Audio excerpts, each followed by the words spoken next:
Hello, I'm Matt, and this Loxley Quality Time tutorial is to help you with this painting, Tranquility, from the Cantisso collection. If you haven't already watched our techniques tutorial videos, please have a look at them before starting your project. They give you some valuable information about painting with the quality time range and help you get the most out of your quality time. This video contains specific information about your chosen painting, but we assume that you're already familiar with the general techniques covered in our tutorial videos. Tranquility features the village of Castle Combe at the southernmost edge of the Cotswolds in Wiltshire, 12 miles from the Georgian city of Bath. It is renowned for its attractiveness and tranquility, being voted as the second best village and also known as the prettiest village in England. Among its charming stone buildings, with their stone-tiled roofs, is the 14th century Market Cross and the medieval church, which boasts one of the few medieval clocks that still work.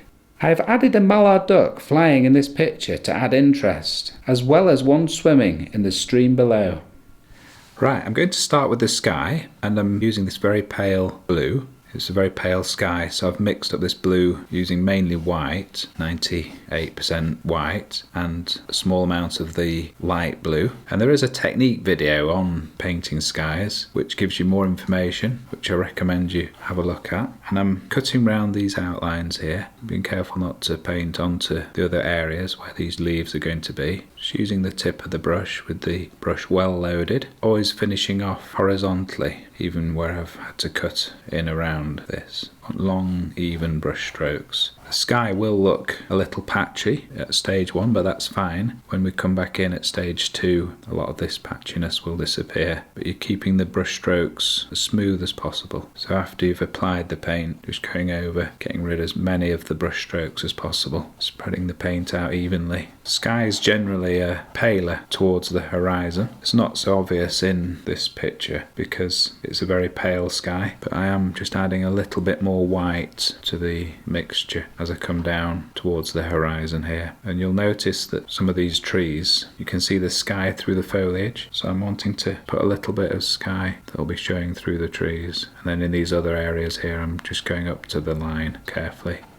Okay, I'm now painting these trees on the horizon. It doesn't matter which paintbrush you use, you can use whichever you find easiest. You might need to use both, the small one for some of the intricate areas. And I've mixed this pale green using mainly yellow mixed with the green. Don't be afraid to mix them on the paler side because they often come out darker than you would imagine, the colours. There is a technique video on painting trees and foliage, which gives you more information, which I recommend you have a look at. Just using soft, gentle brush strokes, and it doesn't matter too much which direction the brush strokes go in. I'm almost just dabbing this on because it looks like the real foliage. And try and paint the trees individually, even if you are using the same shade, because it'll show in the brush marks. By adding different amounts of yellow, just vary the green. Like some of these areas here are more yellow. If you paint this pale colour in stage 1, it looks better in stage 2. You get more contrast when you put darker colours on at stage 2.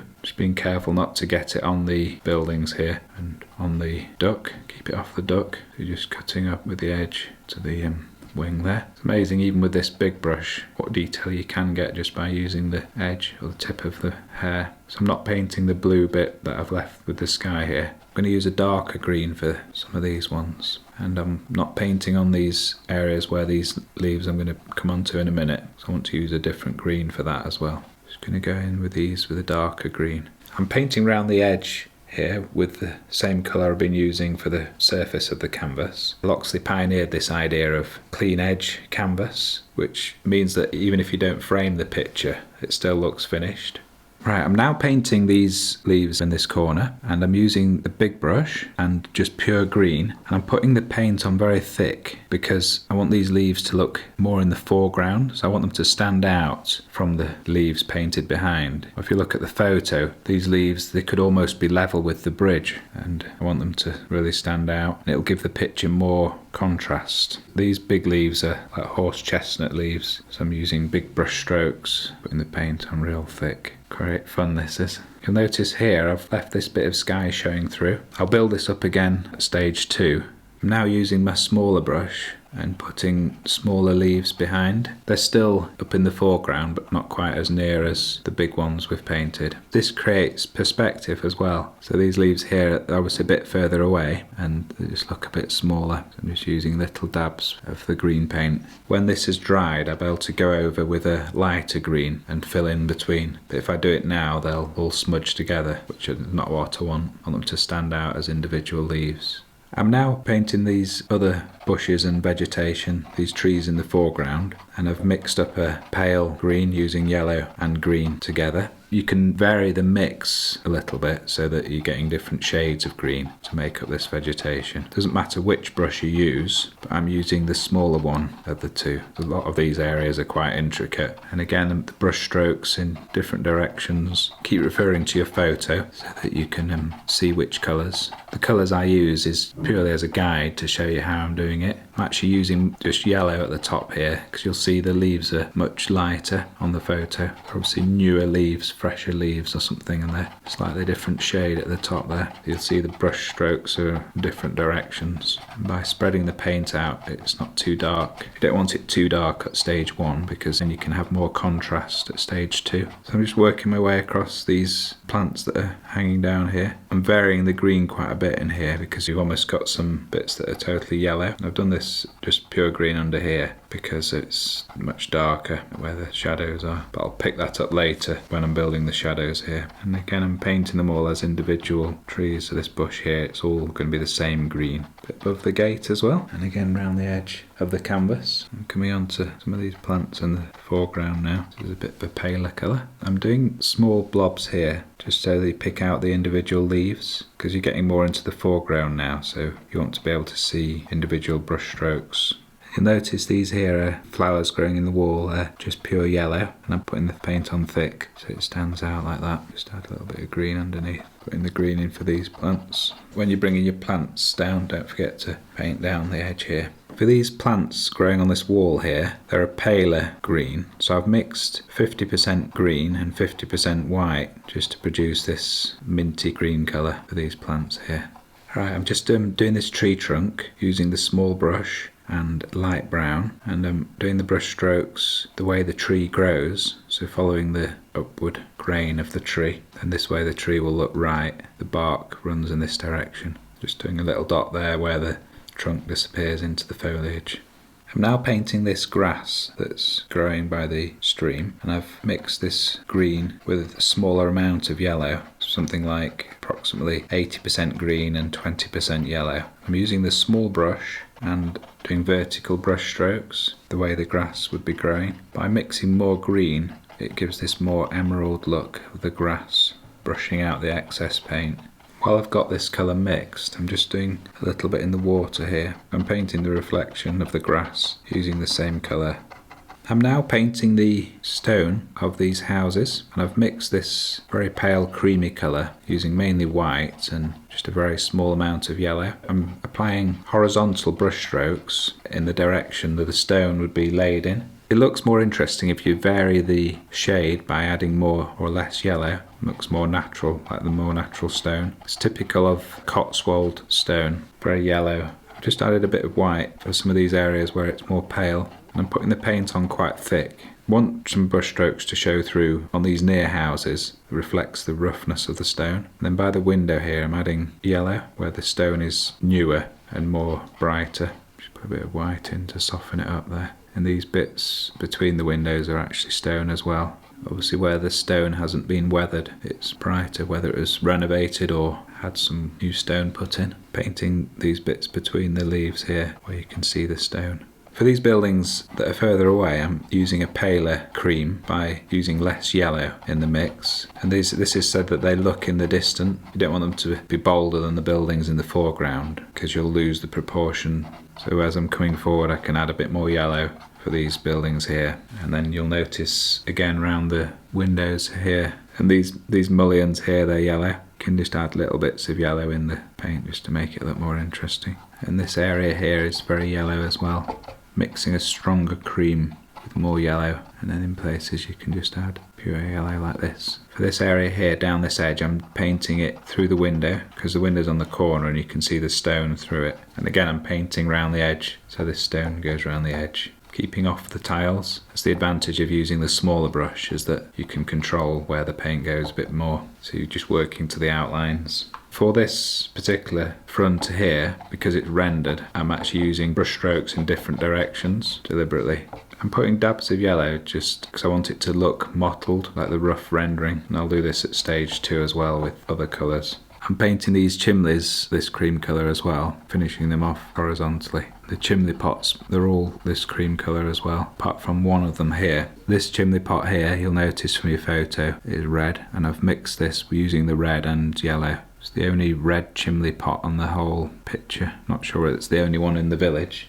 I'm now painting the roofs, and I'm using the small brush, and I've mixed this grey using mostly white with a very small amount of dark brown. You'll notice I'm painting in the direction of the way the tiles lie. For all the roofs, whichever way the angle of the tiles run, paint in that direction. And then any brush marks will look like the actual tiles. So just being careful not to paint onto the stone. You'll notice that the markings, the outlines show through, which is what I want, because then I can pick this up at stage 2. Just to get this edge here, I'm brushing down, and then I finish the brush strokes across so that any marks in the paint will be lying in the direction that the tiles are going. And if you paint them as individual roofs, so paint this one this way down to here and then that one that way, it'll look right in the finished picture. Being careful not to get it onto the sky because the colours are transparent. If you go over the edge, it will show. It'll be hard to cover up.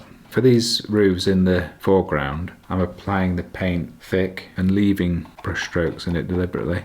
While I've got this colour mixed for the roof, I'm just going to add on this wall the grey patches where the stone's weathered.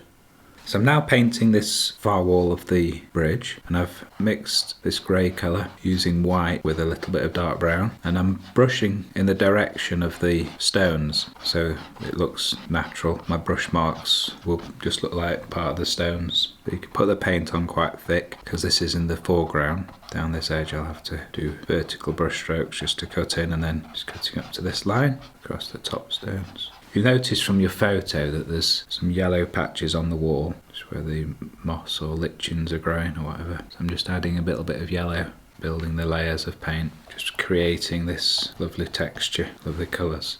So I'm now painting this bridge, and I've mixed this colour using mainly white, the small amount of yellow.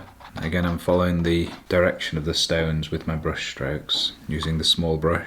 Can paint over these outlines because they'll still show through. That's the advantage with this pale colour. You can vary the colour mix by adding different amounts of yellow.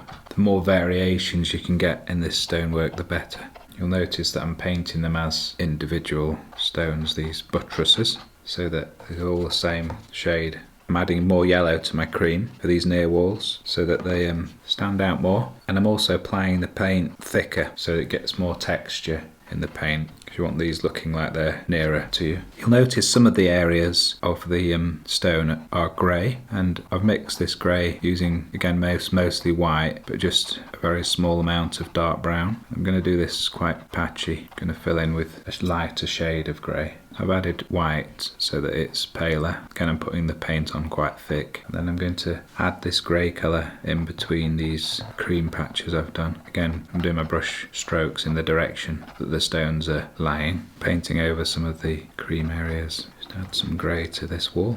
You can use your creative imagination to add different shades of grey and yellow to build up this lovely weathered stone look. I'm going to put some of these stones in now. I'm using the light brown and like painting individual stones. Make sure they overlap. But this area here is quite dark, so they just come up to about here. This is all light brown. It'll look better in stage 2. So I've done a bit of a grey, and then I'm doing these stones on top. Can do them quite random, going behind this green plant here. Just a few showing through. And then while I've got this colour, I'm going to just paint down the edge of this wall where it's darker, just where the sun isn't shining. I'm now going to add some yellow just to some of these areas. You'll see from your picture that it's quite yellow. This is pure yellow, and then some of it's mixed a bit with the light brown, so it's just this sort of golden yellow colour.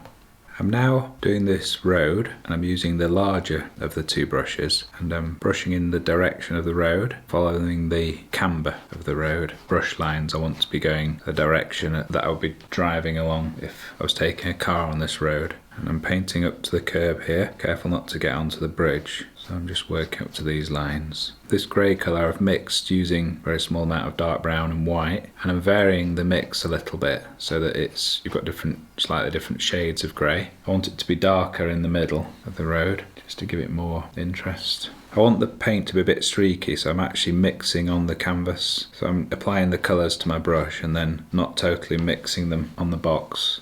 Again, following the curve of the road, using this colour for the path as well. Just doing this path here using the same grey but horizontal brush strokes. I want this pavement to stand out here, so I'm using a much paler grey with a very, very small amount of dark brown. Just darken it a little bit towards the edge.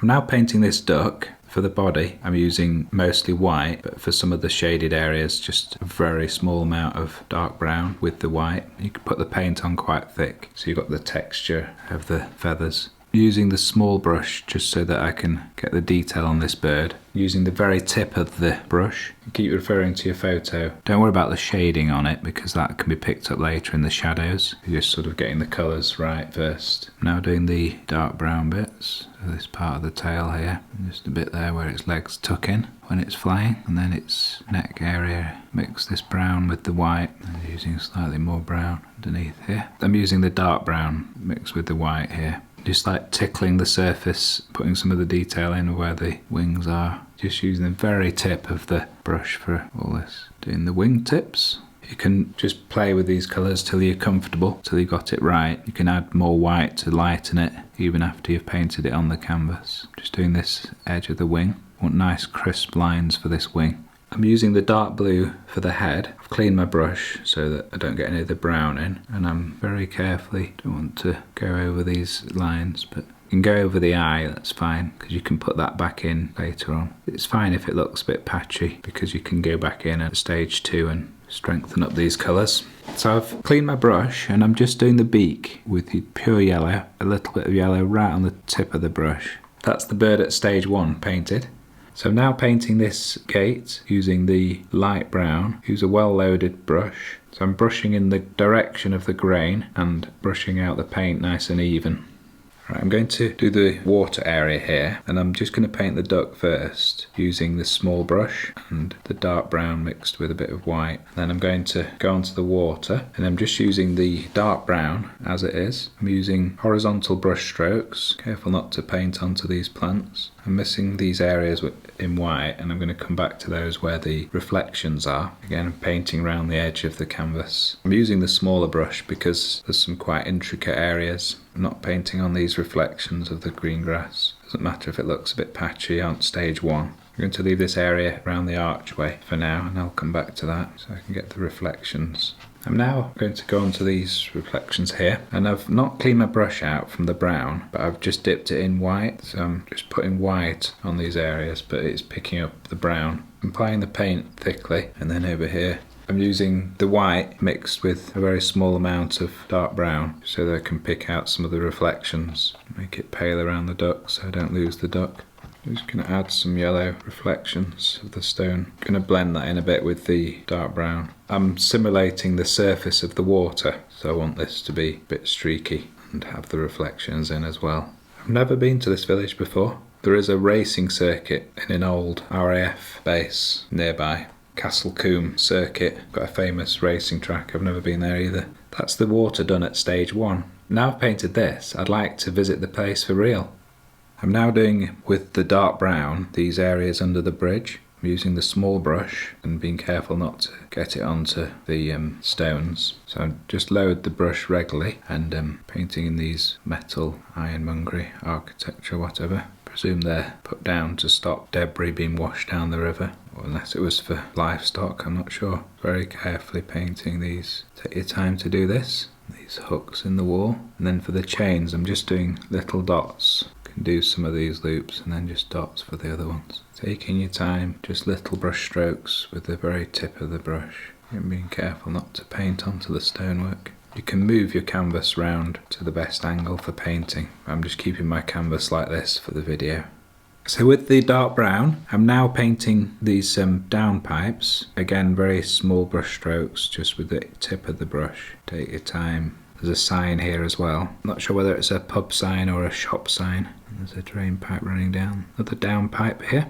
So I'm now doing this down pipe over here, and I've mixed up this green colour using equal amounts of green, yellow and white just to create this colour.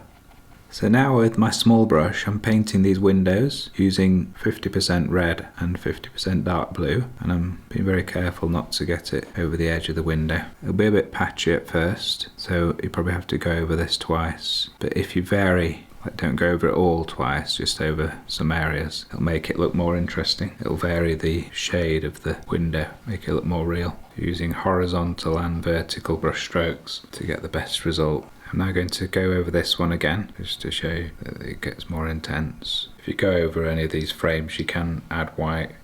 Doing these window frames with white, you'll need to load your brush quite regularly because it's quite a transparent colour, so you have to apply it quite thickly where you need it to cover up anything. But other areas like this, it's okay because you're painting on white.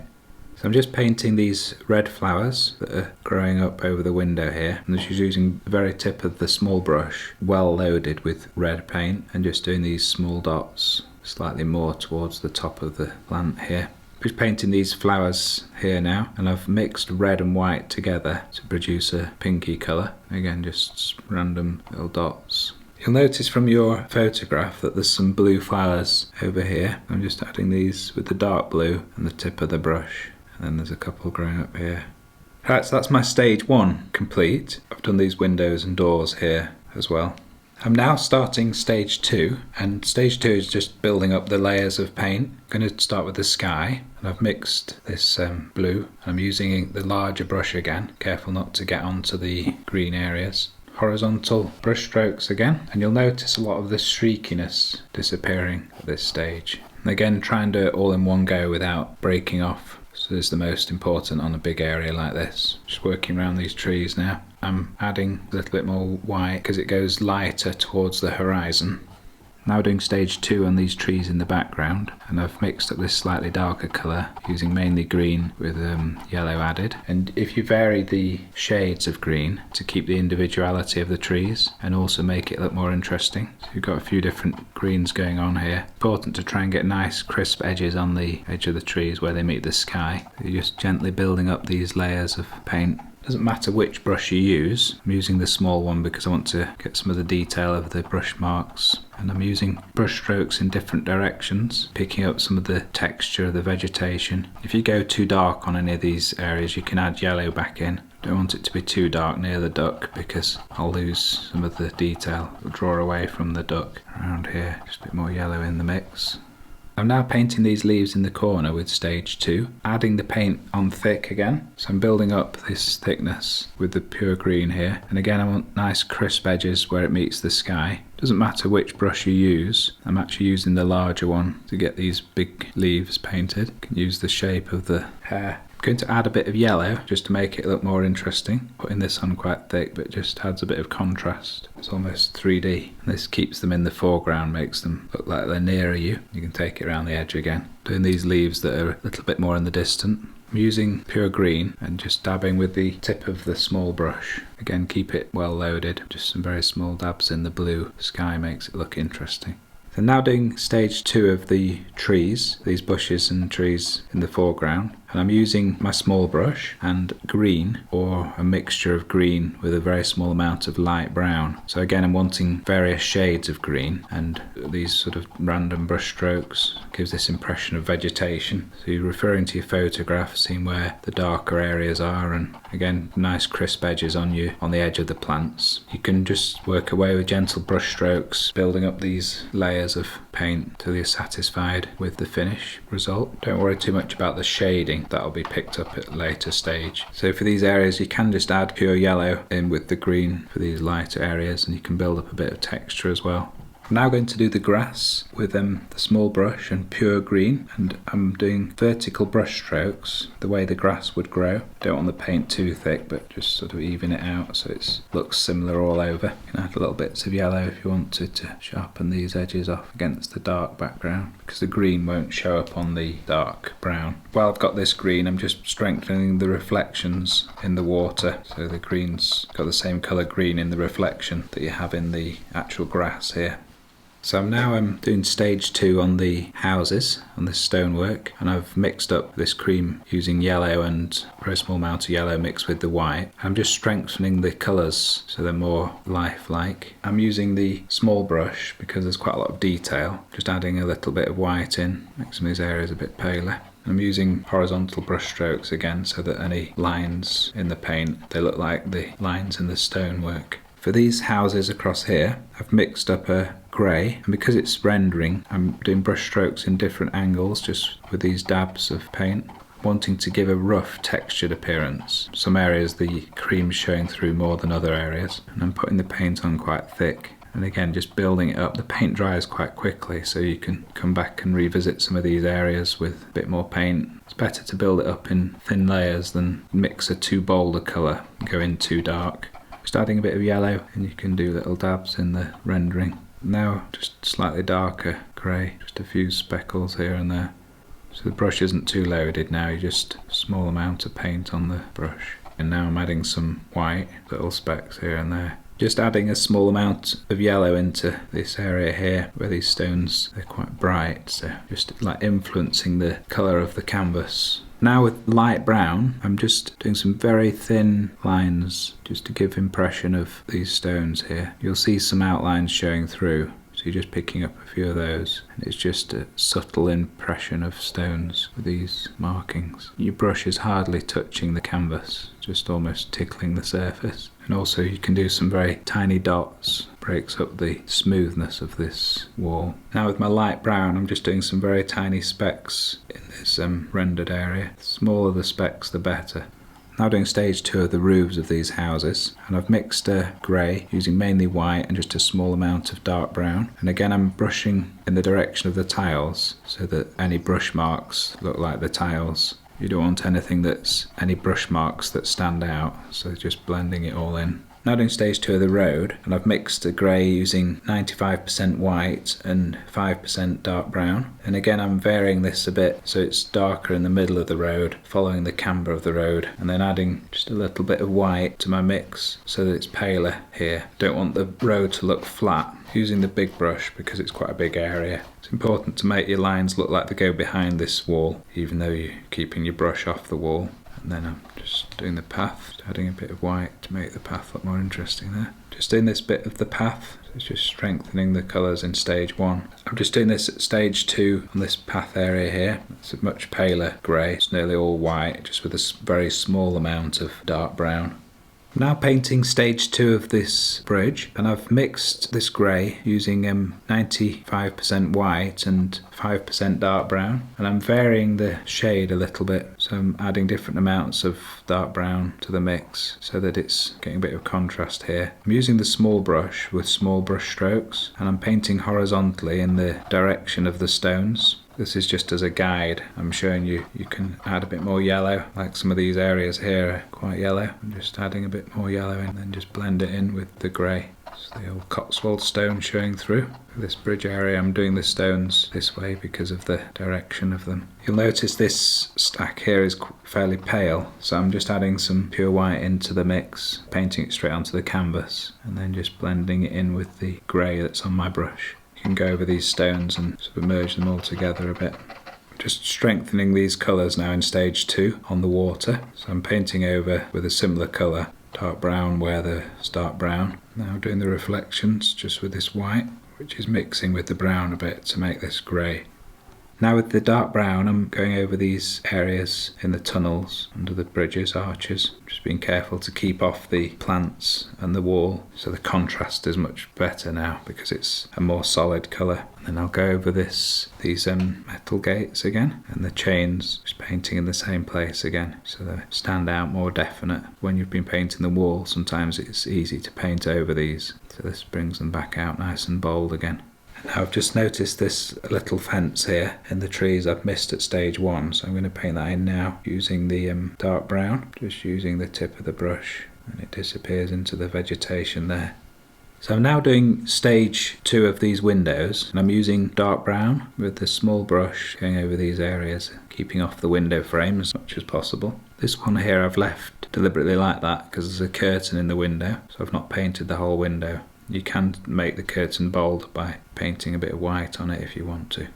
I'm now using the small brush going over these outlines with light brown, these tiles that are showing through the grey. So you take your time, just really fine lines. You're just going over these outlines that are showing through, all the lines this way to start with. Doesn't matter if the line breaks up a bit, so it's quite natural, but just try and keep them as thin as you can. And then I'm going to do the lines going down like this, so again really fine lines.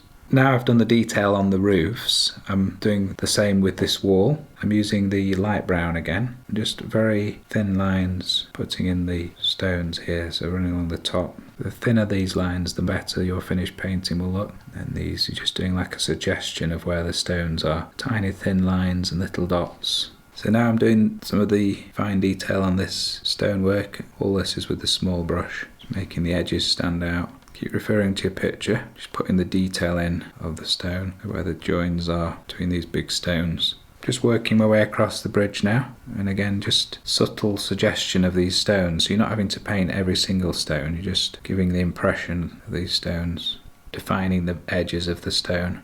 So I've now finished all my detail lines on the roofs down here, and I've added some detail lines to the chimney, and I've done this roof across here and the chimney there, strengthen the edges of the building. And this bridge, got my stones marked on there and across here and all round here, so it all stands out.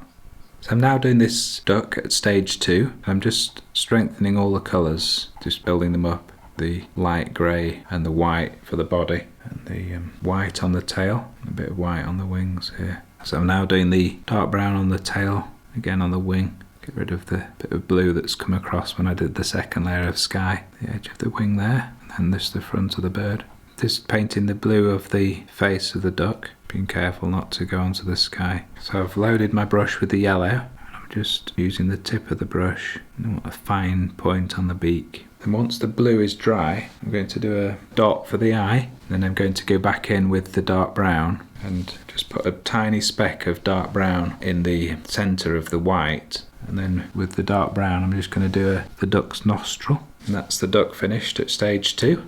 So that's stage 2 complete. I've strengthened these red flowers and these pink ones here, and gone over the downpipes and the sign here as well. There's the downpipe here and across here, and I've done the blue flowers again at stage 2 over here.